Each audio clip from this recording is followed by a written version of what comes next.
Oh my gosh, it's the 7th of March, 2016. I thought it was earlier. It's almost my birthday. Tomorrow's my birthday. Hey, Nancy Reagan, dead yesterday. End of the Reagan era officially. It's Monday. Random Media Generator has given me VHS Day. That's right, we're going to be watching a videotape. I have quite the collection of these. Civilization. This is a rare find. It was a thrift store find a couple of years ago. It's the entire series. It's, I think, 6 videotapes, 2 hours each. This is the first television documentary. Long before there was Ken Burns, there was the BBC, and they basically had this crazy idea that, hey, let's just give everybody the world's best college course, and let's not put it in a classroom, let's make it the world. Oh, and by the way, we're going to give you like the smartest professor ever who basically knows everything, which is what you have here, the man that does this. And it's I've seen portions of it. I have not seen the whole thing, but it is just stunning considering when it was done, which I think is like in the 70s. It's all done on film. It's done all over the world. And this guy is always wearing the same little tweed jacket or something. He's like a college professor, and he'll walk into an abbey and he'll be talking to you. Then he walks out the door and he's in Antarctica, you know, but he's still wearing the same tweed jacket, which is really good for production design. So anyway, I'm going to get educated today. This is the kind of stuff I just love to watch, as opposed to Plan 9 from Outer Space, which is what I watched last time. Let's up our IQ level, shall we?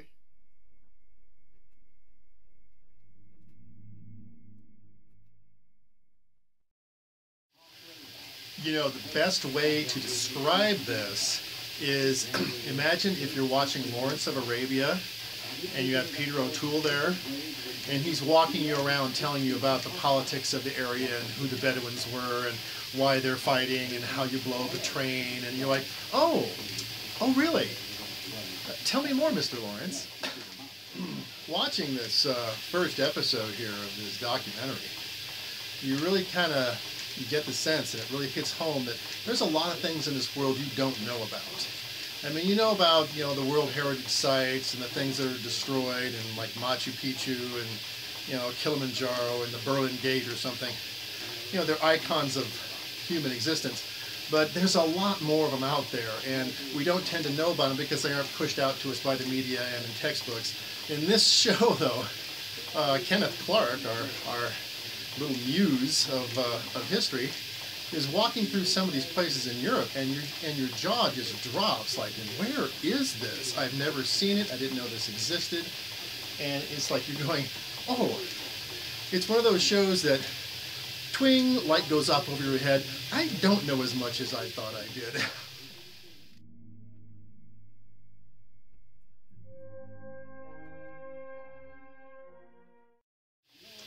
Okay, this is what I'm talking about when you see shows like this and you find out stuff that even Jeopardy wouldn't know about. Where Kenneth Clark here is giving an example of the symbol of the crucifixion in the early Catholic Church, and how he was saying that the first example of the crucifixion, the first statue or representation visually of the crucifixion, wasn't until 1,000 years after the death of Christ. And he's saying the reason why is because back then it was a competing religion, it's a competing religious table, and various religions were trying to get converts, like, hey, you need to leave Judaism and come over to Catholicism. And it was like a corporate thing, and they had marketers and they had CEOs, and they had symbols, and the idea back then of a symbol of somebody being crucified was not good because they were still doing it. It was still a form of execution back then. So it's like, you don't want to say, hey, join us, look, we'll get crucified. So like, no, we're not going to use that symbol. We're going to use other things like saints and halos and miracle workers. And then the crucifixion doesn't come in until like 1500 AD. And it's like, yeah, I never would have thought about that, but it's like, it's just a symbol. It's just like a logo, like for General Motors or Procter & Gamble. Okay, so the credits for the first episode are rolling. And remember, I was telling you that there's so many things we don't know, and there's so many places that we don't know of, and how things happened. At the credits, which are pretty basic, he scrolls all the locations. This was shot here, this was shot here, this was shot here. So you can actually look and write them down. Like that was the museum in Bruges, and that was the fjord in Norway.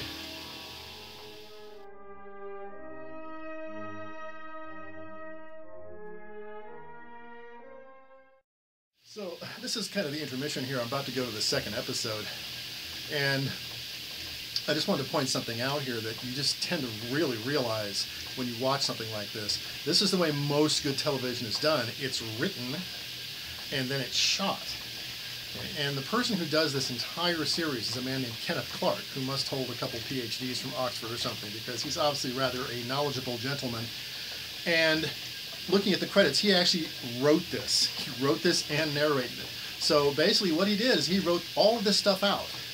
And then he got a producer and director and whatever, and they said, okay, here's the script. Well, here you're talking about the, the archway in Lyon, France. Well, we're going to fly you there, and you're going to stand in front of it, and you're going to talk, and you're going to recite your script. And then we're going to fly you to the Hebrides, and then we're going to fly you to South America.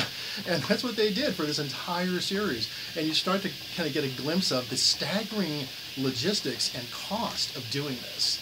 And it just makes it all that much more, kind of giggly that it's so good, because Kenneth Clark here is obviously one smart mother, and he knows how to write. And he uses language that's like, okay, I don't know how you know about the cross of Lyon that's studded with teeth of the prophets that's hidden in a closet somewhere in deepest, darkest France. I don't know how you know that, but when you can write a paragraph about it and make it sound really cool, it's like, yeah, that's pretty good television.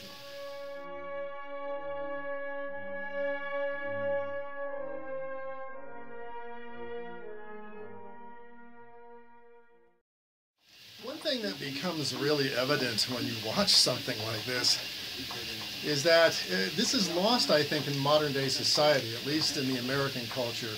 But you listen to this man whose name is Kenneth Clark, who created this, and you just get the sense he's one of these people, after he's said about a paragraph worth of words, you just know, oh, okay, you know more than I do. I mean, it's like you are obviously, you're not only book learned, you've been around a lot, you've got philosophy training, you've got whole idea of, Freudian training, everything else. He's just a well-rounded, like, PhD professor almost.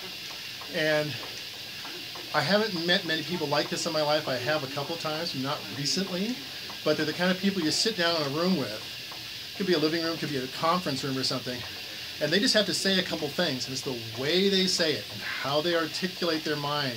It goes beyond being legal. It goes beyond being flourishing. They just have expansive knowledge, and they know how to communicate that expansive knowledge. And it's just, that used to be what we used to strive for, where you could be known for who you were and what you knew and what you did. Now we tend to go the opposite route, where now it's more like what I own or the power that I have, be it monetary or some other kind of authority.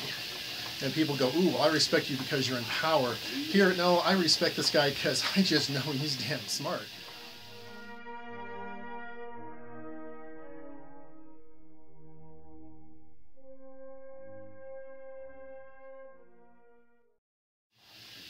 One of the really sad things about this is that he's going through the things that make up civilization and going to all these exotic places and looking at all this bizarre art. And he says that here's this piece, it dates from 1860, and then he's just talking about that era. And he says this is just one of a set. There were actually 4 of these, and they got progressively larger, and the largest one was like 25 feet high, made out of gold. But it was destroyed in the revolution or stolen or something, and they're like, oh my God, you realize there was all this stuff out there that was just mind-bendingly gorgeous art that's just been ruined and destroyed through the ages, and we only know of it because of writing or drawings or some kind of matching set that, like, this was supposed to be a copy of this, but the original was 10 times bigger. It's like, oh my God.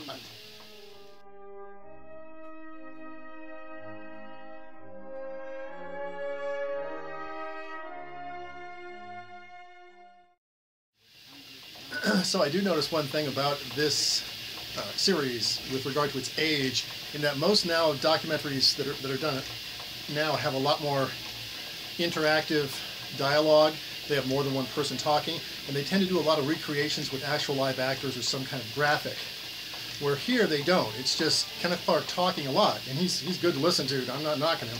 But then it's long segments of just the camera panning over artwork and architecture, like you could almost reach out and touch it. And that's obviously somewhat dated. You couldn't really sell that very much, I think, on PBS or documentaries nowadays. But back in the day, It wasn't about, you know, action and holding your eye. It was about you're listening and you're interested.